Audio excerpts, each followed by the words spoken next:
Če ti tako prepovejo nekaj, kar je tvoja ustavna pravica, potem s tako vlado je nekaj narobe. Povedali so, da je zdravstvo njihova prioriteta, pa v 4-letnem mandatu so naredili precej več škode kot koristi. Vi morate vedeti, da je naše zdravstvo izredno podhranjeno. Zdrav zdravnik, spočit zdravnik je dober zdravnik in tudi temu sledi zadovoljen pacient.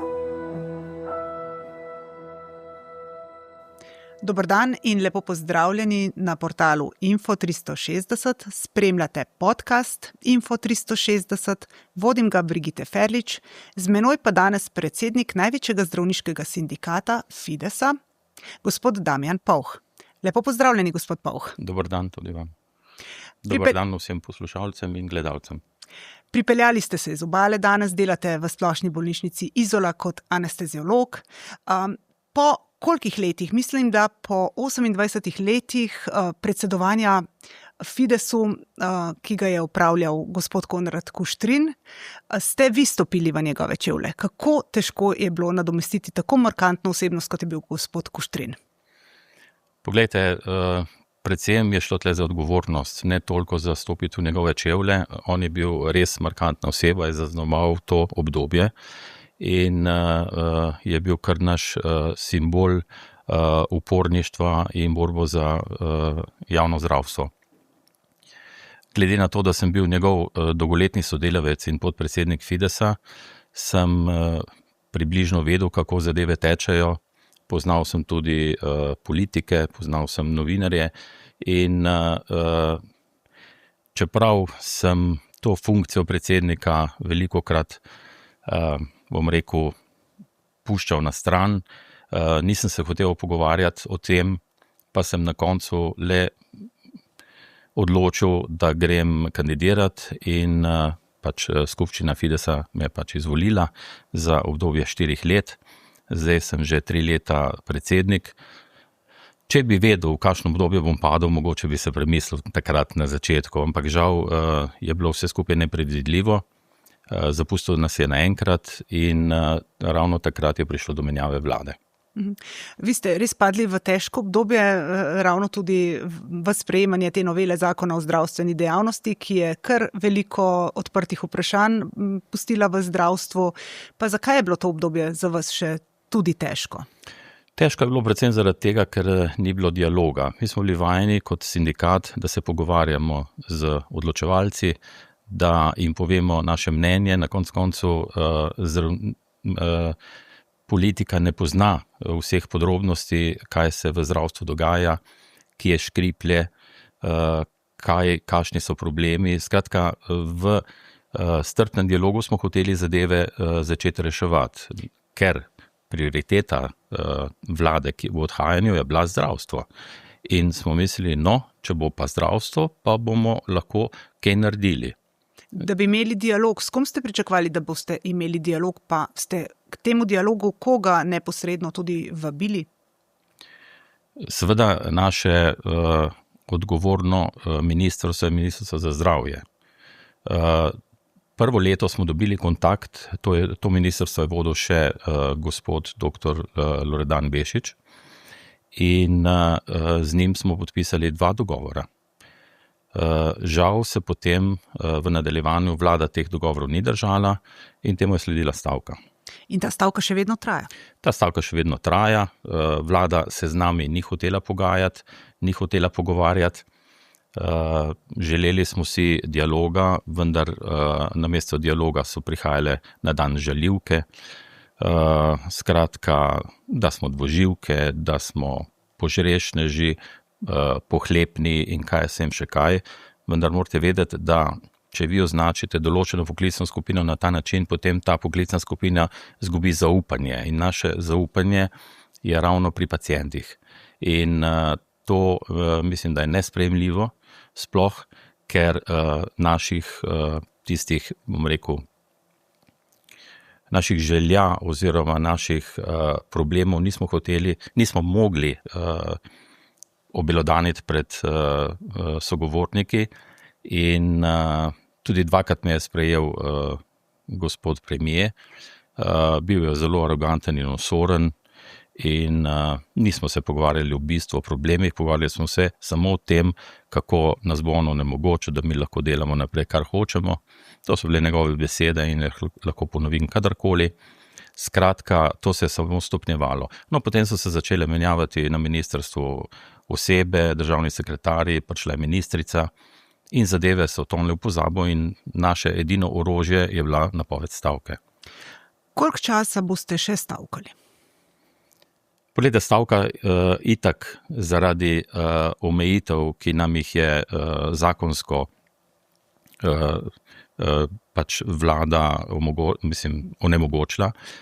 Zakonsko šli so v Zakon o zdravniški službi in tam spremenili člen, ki govori o stavki in kaj je treba vse med stavko delati. Razširili so nabor stvari, ki jih morajo zdravniki opravljati, ki pa seveda niso bile nujne in na to je tudi reagiralo Ustavno sodišče. Ja, zdaj, Ustavno sodišče je zato rabilo 2 leti, žal. Kaj ste vi v teh 2 letih vse zgubili? Vi ste od začetka že trdili, da to, kar vlada vam nalaga, je neustavno, zdaj se je to izkazalo, da je res neustavno. Torej, kaj se je v tem času vse izgubilo, kaj bi bilo lahko bolje, pa ni zaradi teh nesoglasij? Tle ne gre za samo stavko, ker stavka dela neko motnjo v zdravstvenem procesu. Glede na to, mi smo se hoteli enostavno primerjati z razvitimi zahodnimi državami in smo naš problem obelodanili tudi preko FEMS-a v ostale zdravniške organizacije širom Evrope.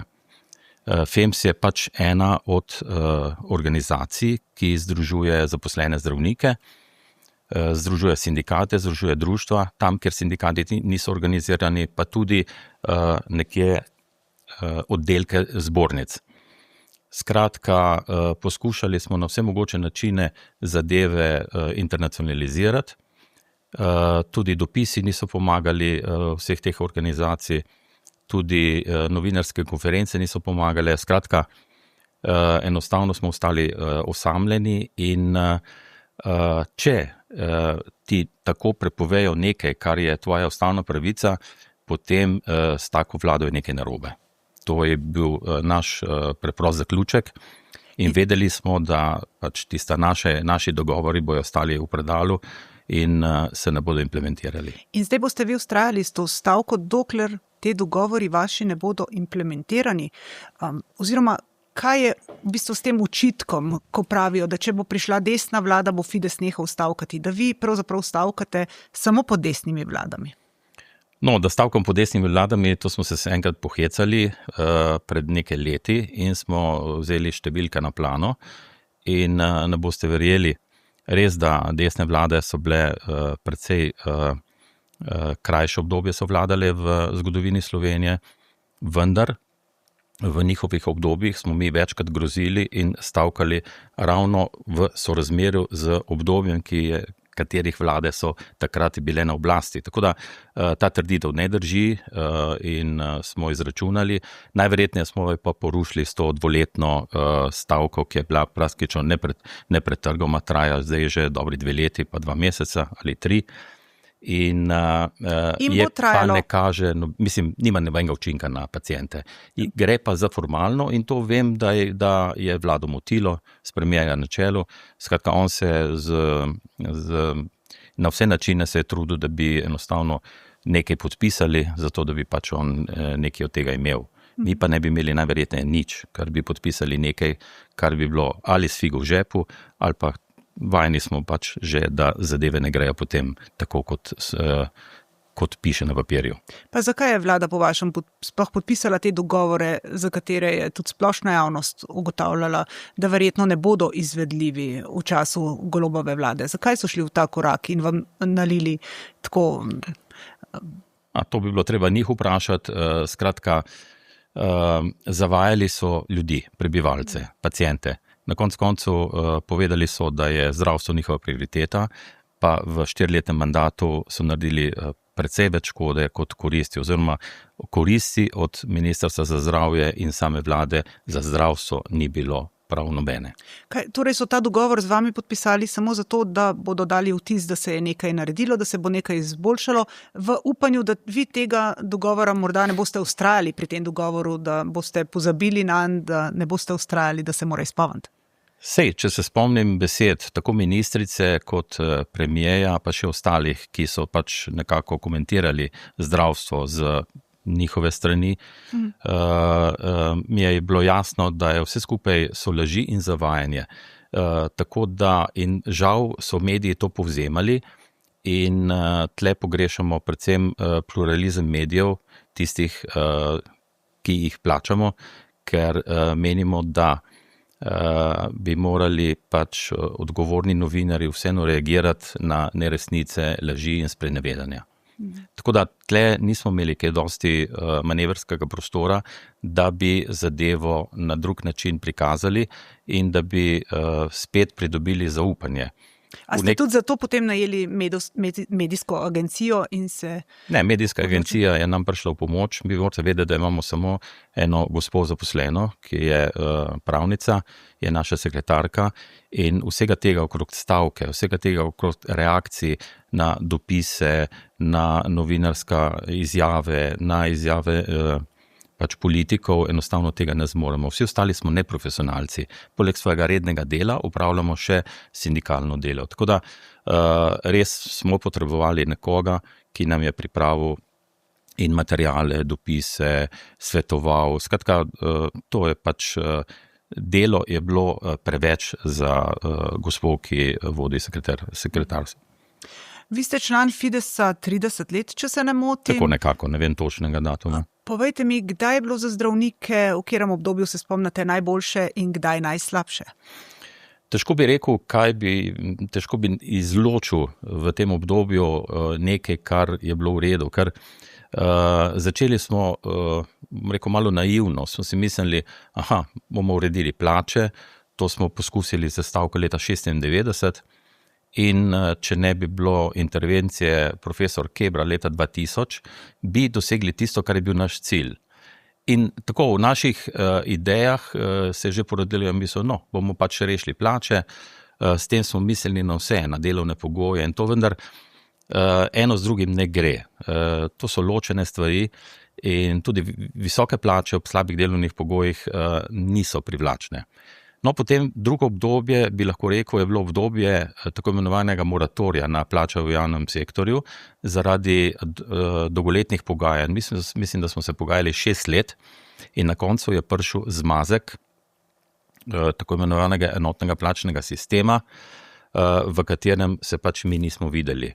In se tudi še danes ne vidite. In se še danes ne vidimo, ker smo zdaj že bom rekel, drugi obliki tega enotnega plačnega sistema, ki, kot kaže, je še slabši, še bolj rigiden in ne naslavlja specifike posameznih poklicev.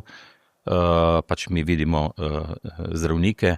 Za vas zdravnike je prinesel nove anomalije, ta enotni plačni sistem zdaj v zadnjem obdobju, ne? Seveda, nekaterim je plačo povečal, drugi so obstali, tretji še vedno niso bili niso rešili zadev takrat, ko je bil na tako imenem ZUJF, ki je zadeve umiril. Tako da ta nesorazmerja so nastala in moram reči, da z našim vztrajanjem, bom rekel, z vztrajanjem, z vsem tem, kar smo vlagali v pogajanja z vladno pogajalsko skupino, vi morate vedeti, da smo se vso to obdobje stavke pogajali z vladno pogajalsko skupino in nam je večino teh anomalij uspelo rešiti.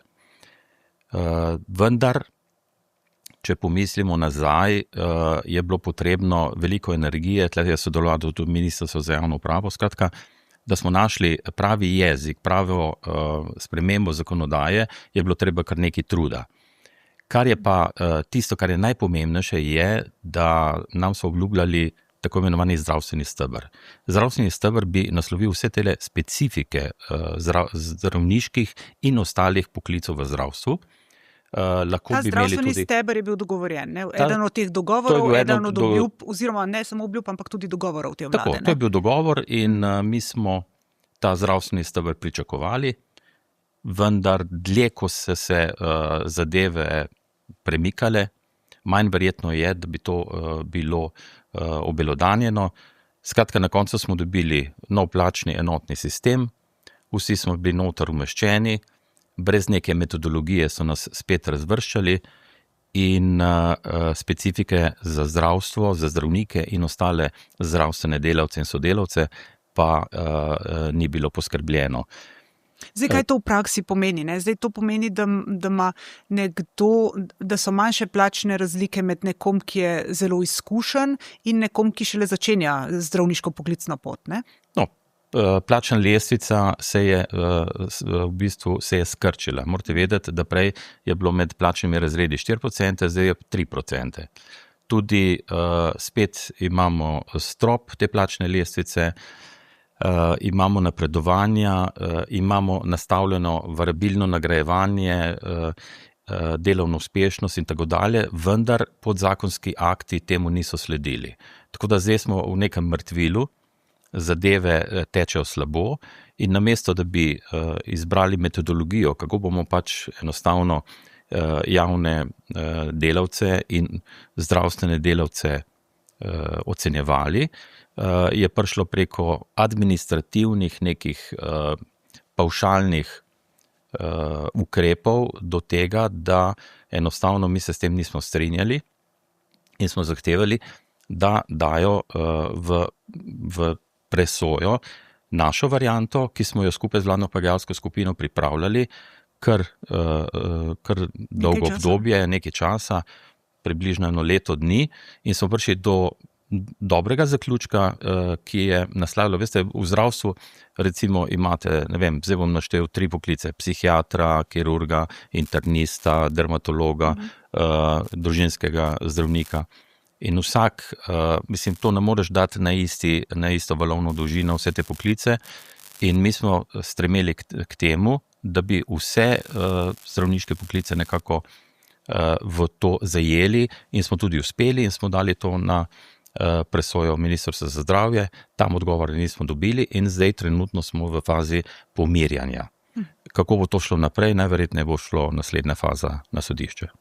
Kaj zdaj pričakujete? Kakšna naj bo prva naloga ministra ali ministrice za zdravje, ki prihaja? Nalog bo toliko, da ne vem, kako se bodo pač ta oseba, kako se bo znašla. Vi morate vedeti, da je naše zdravstvo izredno podhranjeno. Velik primanjkljaj zdravnikov in velik primanjkljaj medicinskih sester, pa tudi ostalih zdravstvenih sodelavcev. Skratka, treba narediti pogoje za to, da bojo postali ti poklici spet privlačni. Ampak veste, vam velikrat potem kot protiargument navaja, kako to, da vas je premalo, če pa vsako leto število zdravnikov narašča, ne? Vi morate vedeti, da tudi zahteve pacientov so vsako leto večje. Prebivalstvo se stara, to je dejstvo. Mi nimamo takega prirasta z rojstvi, da bi nadoknadili, da bi spremenili nekje demografijo v naši državi in prebivalstvo pač žal se stara.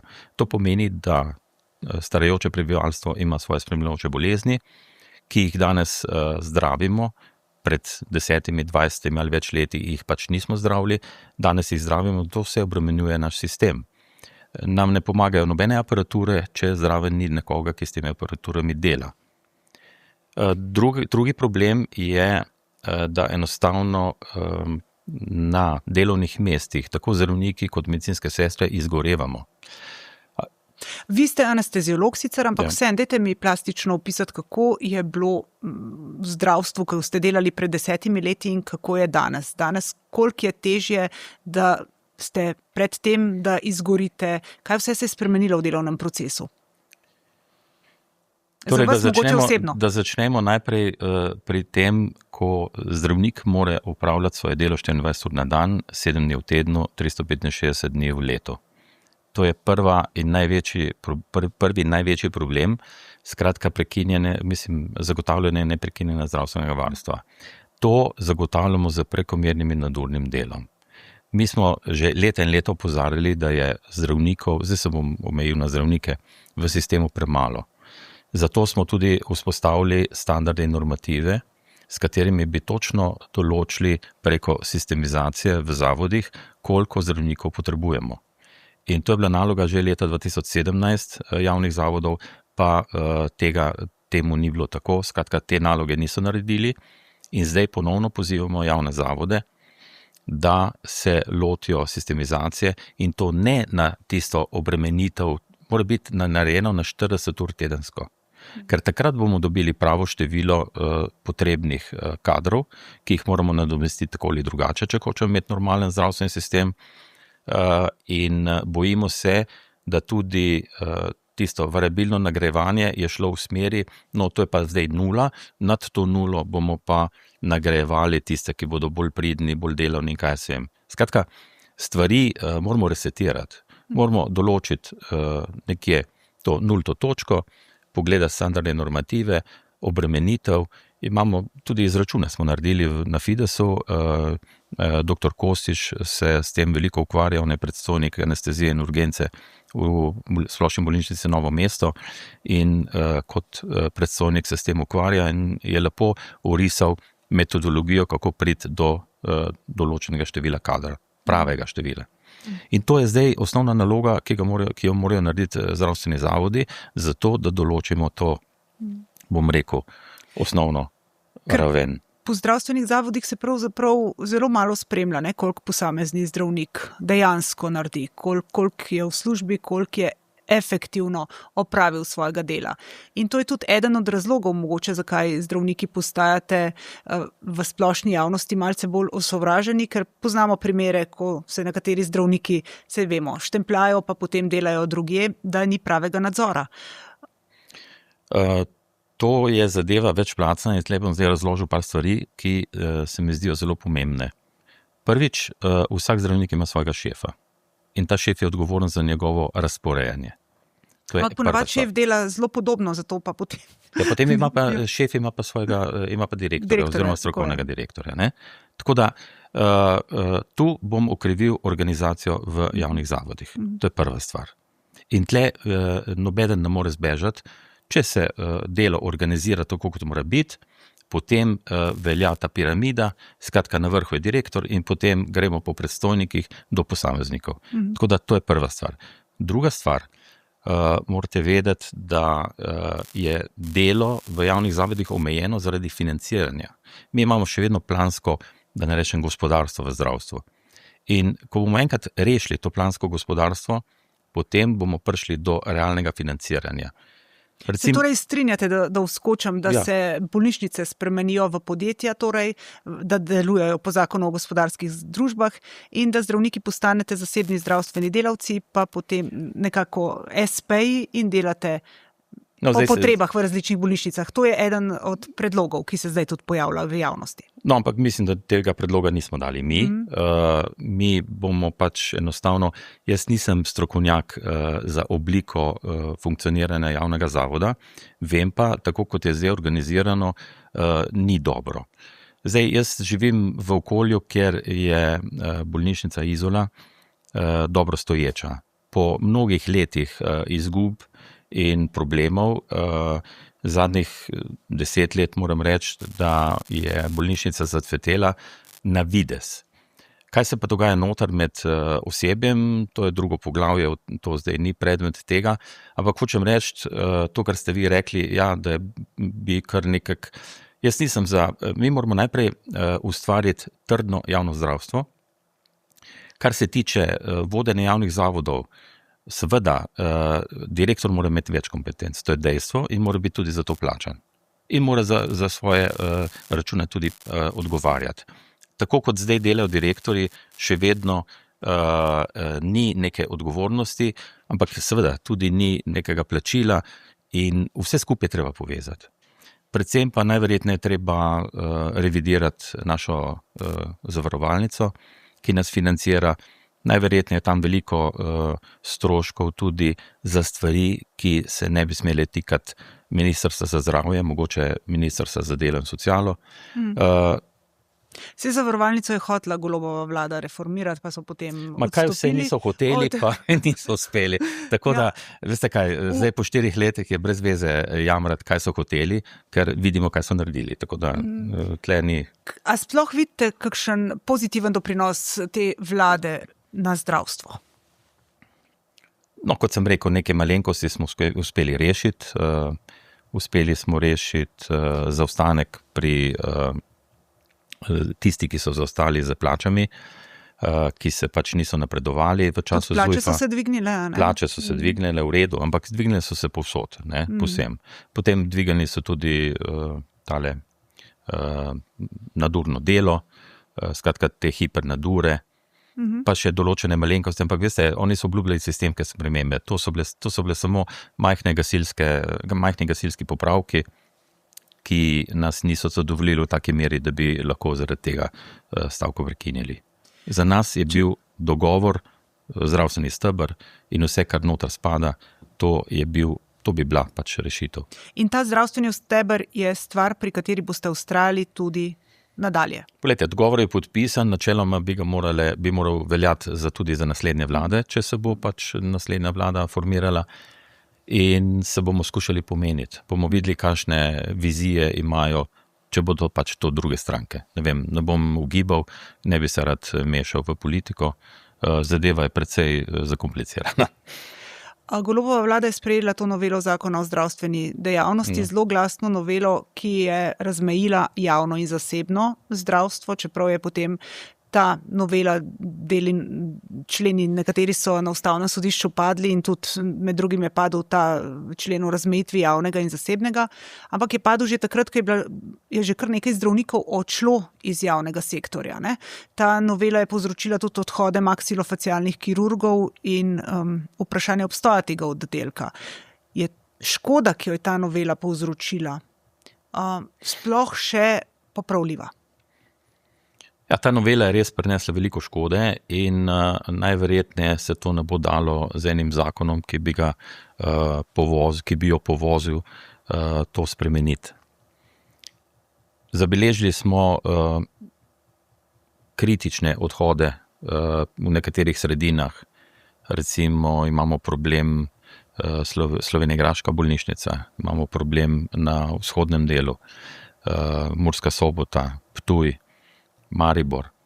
Imamo probleme na terciaru, to, kar ste že omenili, oddelek za maksilofacialno kirurgijo, odhodi ortopedov. Skratka, ti ljudje so enostavno dvigali roke in so šli delati tam, kjer so delovni pogoji boljši. Delajo manj zahtevne operacije in zato v umirjenem delovnem okolju. Bi moral za to kdo prevzeti odgovornost? Ja, glede na to, da so... Da pacienti ne bodo zdaj dobili oskrbe, določene oskrbe... Vi morate vedeti, da veliko zakonov, ki se je pripravljalo, ki se nas je tikalo direktno ali indirektno, so bili tudi v javni obravnavi in mi smo na to opozarjali in smo tudi šli na tako imenovana soočenja in smo pač povedali svoje mnenje. Vem, da sem jaz bil 2-krat na takih soočenjih in tam smo povedali, kje so problemi in s katerim se ne strinjamo. Predvsem so bili vsi ti zakoni sprejeti brez upoštevanja strokovnih mnenj, to pomeni zdravnikov, tako ali drugače ni treba, da hodijo spraševati Fides, lahko grejo tudi zbornico vprašati, pa zdravniško društvo. Skratka, vse te naše organizacije, združene v koordinacijo, smo dajali pripombe vsak iz svojega resorja in na to ni bilo odziva.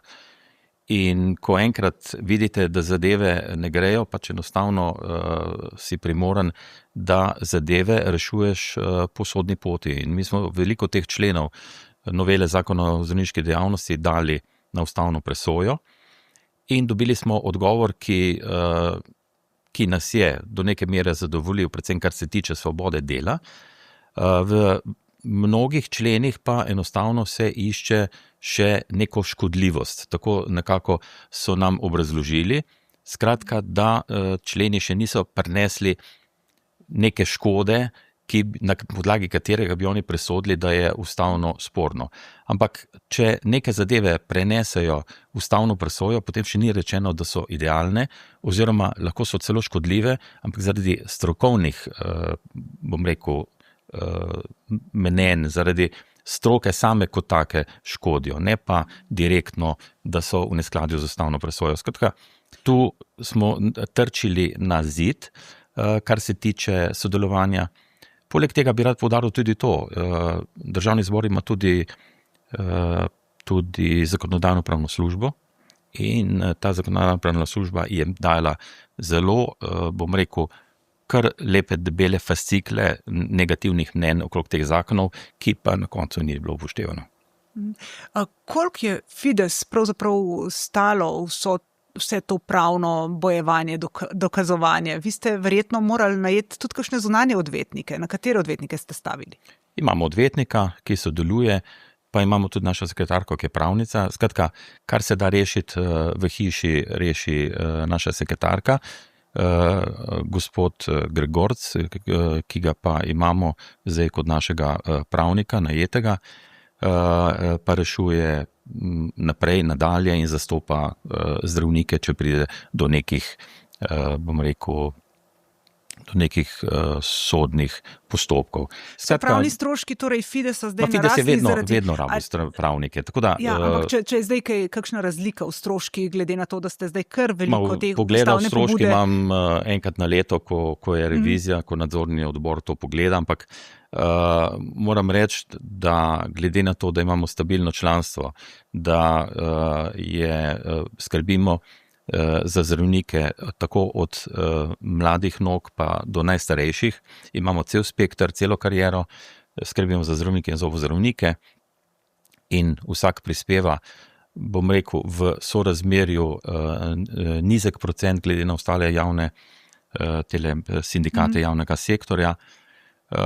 Smo pač, imamo dovolj finančnih možnosti, da si lahko to privoščimo in pač zadeve peljamo brez problemov.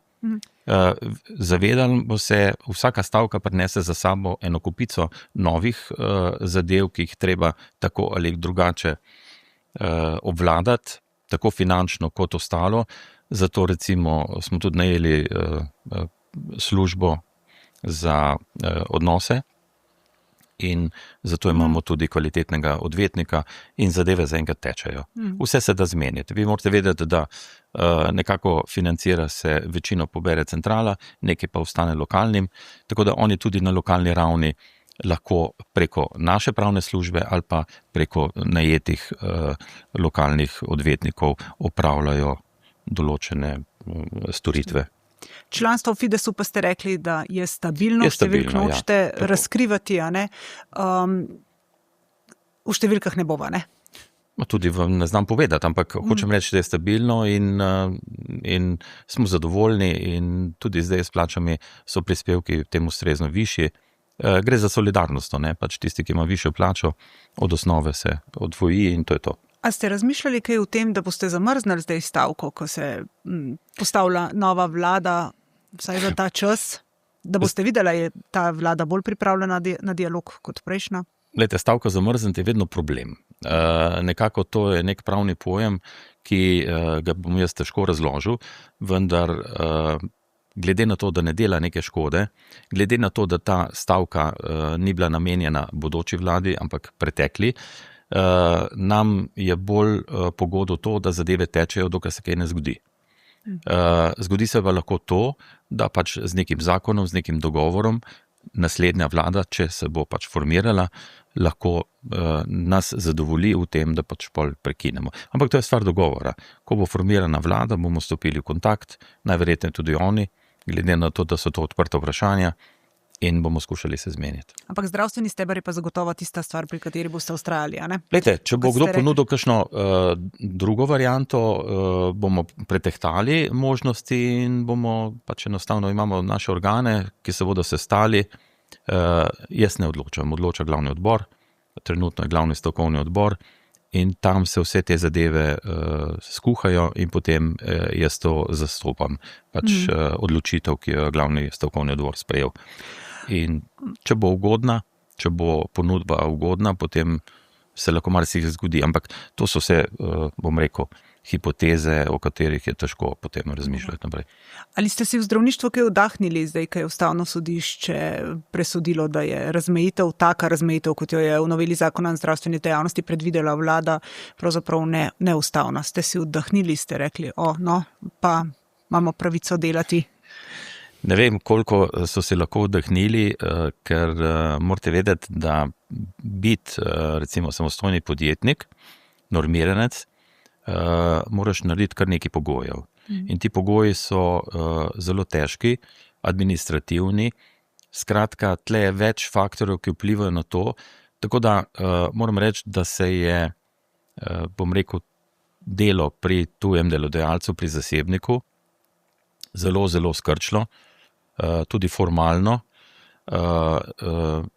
ker enostavno je teh administrativnih ovir veliko in niti FURS, niti Ministrstvo za zdravje ne razumeta naše misije, kaj to pomeni delati pri zasebniku in opravljati neko dejavnost zato, ker mi se ne moramo zaposlovati še pri zasebnikih in tako dalje. Skratka, določene omejitve obstajajo, določene omejitve so. In te omejitve so kar velike in mnogi se bodo odločili in vrnili tudi to. Ja, te omejitve so tudi take, da marsikdo, ko novelo prebere, ne ve čisto točno, kaj tam piše, oziroma si jo vsak posameznik že skoraj razlaga drugače. To je tudi v naši oddaji v Središču odgovarjal pravnik gospod Rajko Pirnat, ko je rekel, da je ta novela zelo nedorečena in je zelo napisana kar malo kaotično. Se strinjate? Prav ste povedali. To je ravno to, kar sem hotel poudariti.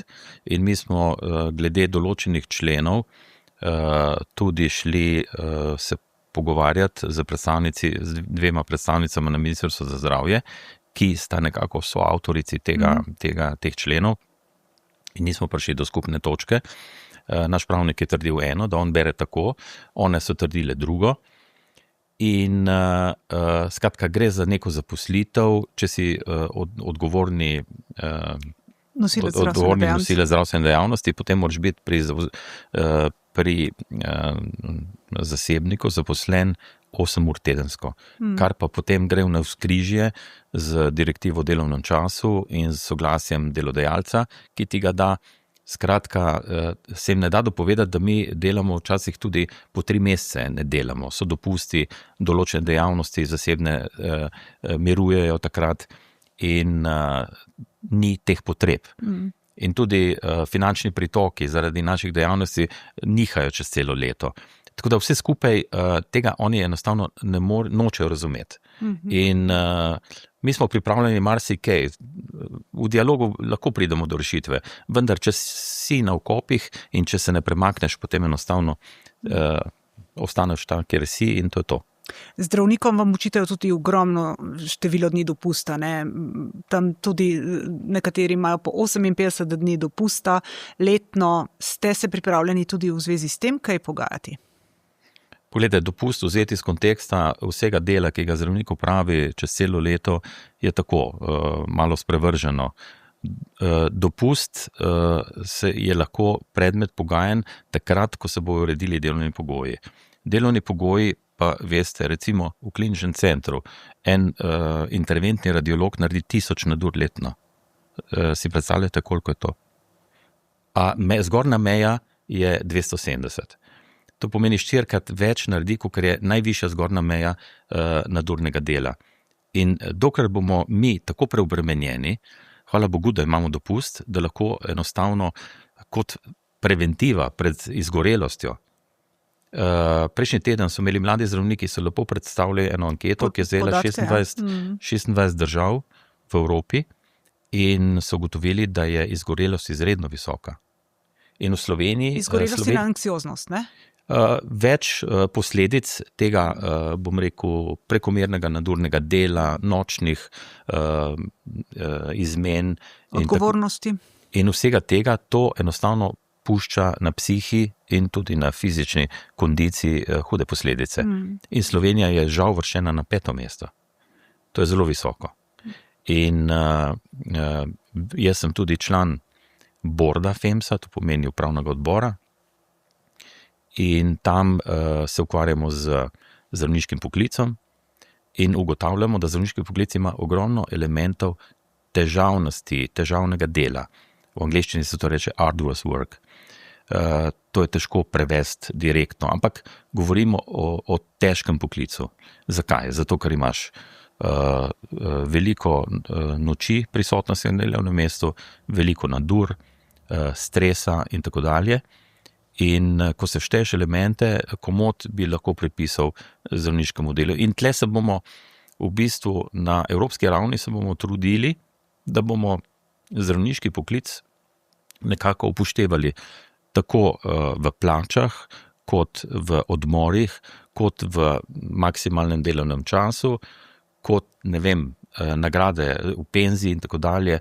Ne govorimo o beneficirani življenjski dobi, ker potem bi lahko že pri 40 končali delo, ker naša prisotnost na delovnih mestih se na koncu beleži z leti, desetletje.